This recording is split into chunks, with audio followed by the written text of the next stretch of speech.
آسمان کے بعد پھر زمین کا ذکر ہے کہ زمین بھی ایک بہت بڑی نشانی ہے. وَهُوَ الَّذِي مَدَّ الْأَرْضَ، اور وہ اللہ وہ ذات ہے جس نے زمین کو پھیلا دیا، اسٹریچ کر دیا تمہارے قدموں کے نیچے. مد کہتے ہیں لمبائی میں کھینچ کے پھیلانا. ایک ہوتا ہے کسی چیز کو طول و عرض میں پھیلانا، یعنی لمبائی اور چوڑائی میں دونوں طرف سے، لیکن مد ہوتا ہے لمبائی میں پھیلانا. اسی لیے آپ دیکھیں کہ زمین کی شیپ بھی جو ہے اوول.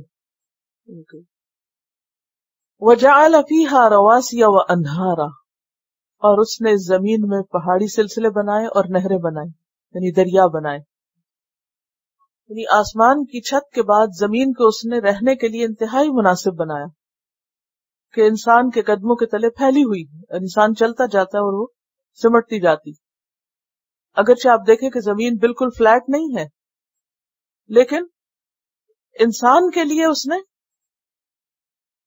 اس طرح بنایا کہ خواہ انسان اس کے کرب پر ہی کیوں نہ چل رہا ہو تو اس کے لیے وہ پھیلا ہوا کرب. ایسا نہیں ہے کہ جہاں کہیں کسی کونے پہ جا کے انسان نیچے کہیں گر جائے.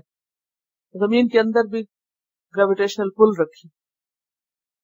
وَجَعَلَ فِيهَا رَوَاسِيَ وَأَنْهَارًا، اور اس نے اس زمین کے اندر پہاڑی سلسلے بنائے، یعنی پہاڑ بنائے. وَالْجِبَالَ أَوْتَادًا، وَأَنْهَارًا، اور نہریں بنائیں.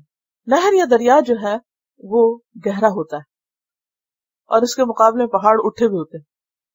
تو ایک طرف پہاڑ بلند ہے اور دوسری طرف دریا کا جو بیڈ ہے وہ نیچے سے گہرا ہے، اور اس طرح اس نے کمپلیٹ بیلنس قائم کر دیا. اگر پہاڑ نہ ہوتے اور صرف زمین کے اندر گڑھے گڑھے ہوتے پانی کے تو یہ سلسلہ قائم نہ رہتا. اس لیے ان دونوں کو ساتھ ساتھ ذکر کیا. اور ویسے بھی آپ دیکھیں کہ دریا پہاڑوں سے نکلتے ہیں. پانی کہاں سے آتا ہے دریاؤں کا؟ پہاڑوں کی چوٹیوں پہ برف جمتی ہے اور پھر وہاں سے پانی پگھل پگھل کر ایک فاصلہ طے کر کے آ کے دریاؤں میں شامل ہو جاتا ہے. وَمِن كُلِّ الثَّمَرَاتِ جَعَلَ فِيهَا زَوْجَيْنِ اثْنَيْنِ، اور ہر قسم کے پھلوں میں سے جعل اس نے بنائے، فیہا اس میں، زوجین جوڑے، یعنی دو دو، یعنی ہر پھل کی کم از کم دو قسمیں ضرور ہیں. غور کیجئے، اثنین خاص طور پر پھر دو کا ذکر آئے، زوجین جوڑے، اثنین دو. ایک تو نر اور مادہ ہو سکتا ہے، یا پھر کھٹا اور میٹھا ہو سکتا ہے، عمدہ اور گھٹیا ہو سکتا ہے. جب آپ گروسری کرنے کے لیے جاتے ہیں تو اورنجز کی صرف ایک ہی قسم نظر آتی، کتنی قسمیں؟ کبھی غور کیا آپ نے کہ اتنی قسمیں کیوں ہیں یہ قسمیں؟ اگر ایک طرح کے اورنج سارے ہوتے تو بھی ٹھیک تھا، جیسے ہماری فیکٹریوں سے ایک طرح کے بسکٹ، ایک طرح کے لالی پاپ نکلتے ہیں، بس ٹھیک تھا.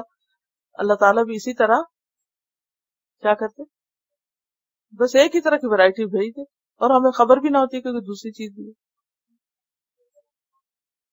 غور و فکر کریں، یہ اللہ کی قدرت اور اس کی وسعت پر دلیل ہے. یہ ساری چیزیں اللہ تعالیٰ نے صرف اپنی ذات کو اکیلا رکھا، یعنی وہی ایک ہے، باقی ہر چیز زوجین ہے. وَخَلَقْنَاكُمْ أَزْوَاجًا، ہم نے تمہیں بھی جوڑے میں پیدا کیا، انسانوں کو. اور اسی طرح پھلوں میں بھی مختلف اقسام پیدا کی. اور اس میں آپ دیکھیے کہ بعض اوقات جیسے آگے آئے گا کہ ایک ہی طرح کا پانی ہوتا ہے، ایک ہی زمین ہوتی، ایک ہی درخت ہوتا ہے. بعض اوقات ایک شاخ سے کیسے پھل اترتے ہیں، دوسری شاخ سے کسی اور طرح کے، جبکہ سورس ایک ہی ہے. تو یہ فرق کون ڈال دیتا ہے؟ اللہ، کیونکہ اصل قدرت کا مالک وہ ہے. یغشی اللیل النہار، وہ ڈھانپتا ہے رات کو دن پر، یعنی رات کو دن کا لباس پہنا دیتا ہے. یعنی رات کے اوپر دن آ جاتا ہے، دن پوری طرح چھا جاتا ہے اور اندھیرا دور چلا جاتا ہے. پھر سورج پیچھے آ رہا ہے، پھر جہاں جہاں رات ہے وہاں سے وہ ہٹاتا جاتا ہے اور پھر اس طرح اندھیرے جاتے ہیں. اچھا، یہ بھی تو ہو سکتا تھا نا کہ اصل دن ہوتا اور اوپر اندھیرے چھاتے، لیکن یہ کیوں ہے کہ اصل رات اور اوپر سے روشنی؟ کس کو کس پہ چھانا چاہیے؟ اندھیرے کو روشنی پہ یا روشنی کو اندھیرے پہ؟ روشنی کو اندھیرے پہ. جی، حق کو باطل پر، باطل اندھیرے اور حق نور سے مشابہ. تو یغشی اللیل النہار، رات کو دن کا لباس بناتے ہیں، رات پر دن چھا جاتا ہے، دن غالب آ جاتا ہے. اب دیکھیں کتنی شدید رات اندھیری ہوتی ہے، ذرا سی سورج کی کرن نکلتی ہے، سورج کی پو پھوٹتی ہے تو کیا ہوتا ہے؟ ہر چیز روشن ہو جاتی ہے اور اندھیرا غائب ہو جاتا ہے. تو یہ اللہ کی قدرت کی نشانی ہے. اور رات آتے آتے وقت لگتا ہے نا، سورج جب غروب ہو بھی جاتا ہے تو بھی روشنی باقی ہوتی ہے. اس کا مطلب یہ ہے کہ روشنی کو قوت حاصل. ایک پورا کمرہ اندھیرا ہوتا ہے، اگر آپ ایک دیا سلائی جلائیں، ایک چھوٹے سے لائٹ آن کریں تو کیا ہوتا ہے؟ ہر طرف روشنی ہو جاتی ہے. تو روشنی میں بہت قوت ہے.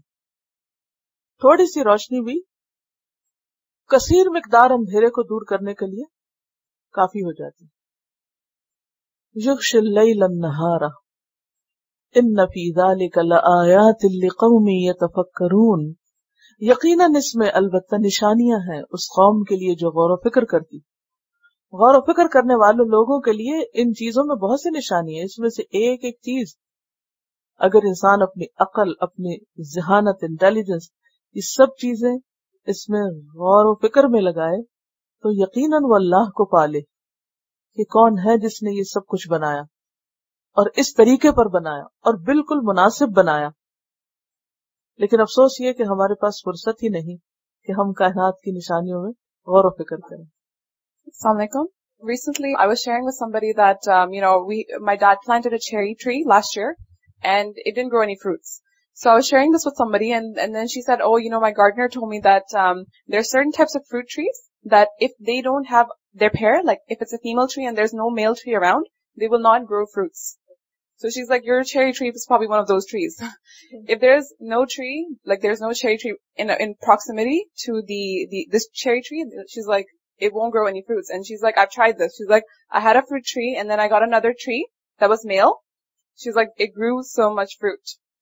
So I was like, subhanallah. پپیتا کا بھی ایسے ہی ہوتا ہے، ایک نہیں لگا سکتے، اس سے کچھ نہیں حاصل ہوتا، جوڑے جوڑے. جی، پولینیشن سے ہی بہت سے پھل پھول آتے ہیں. اسی طرح رات اور دن کا جوڑا، جیسے آسمان اور زمین، پھر رواسی اور انہار، پھر پھلوں میں، پھر رات اور دن. یہ جتنی آیت میں آپ دیکھیں نا، ہر چیز کے جوڑے کا ذکر ہے. ان فی ذلک لآیات لقوم یتفکرون. اب آپ دیکھیں کہ انسانوں نے جب پودے اگائے ہوں گے، پھر اس کے بعد غور و فکر کیا ہوگا، اور پھر ان کے نام، پھر ان کی مختلف حالتیں. مثلا اگر آپ واک کریں تو آپ کو طرح طرح کے پودے راستے میں ملیں گے اور نام نہیں آتے ہوتے نا بعض اوقات. اب اگر آپ کو کوئی پودا پسند آ جائے اس میں سے اور آپ چاہیں کہ وہ آپ اپنے گارڈن میں لگائیں، نام ہی نہیں آتا، کس سے پوچھیں، کیا کہیں، کیسے ڈسکرائب کریں. ہمیں تو ایک صرف نام نہیں آتا، اور اللہ جس نے اسے بنایا. اور بعض پودے ایسے ہوتے ہیں کہ سال بھر ان کی حالتیں بدلتی رہتی ہیں، رنگ اور شیپ، اور یعنی مسلسل. کچھ پودے تو ایسے ہوتے ہیں جیسے ہیں سارا سال ویسے رہیں گے، اور کچھ ایسے ہوتے ہیں کہ جن کے اوپر ہر تھوڑے عرصے کے بعد ایک نیا رنگ ہوتا ہے، ایک نئی چیز، ایک نیا انداز ہوتا ہے. یہ اللہ کی قدرت کی نشانیوں میں سے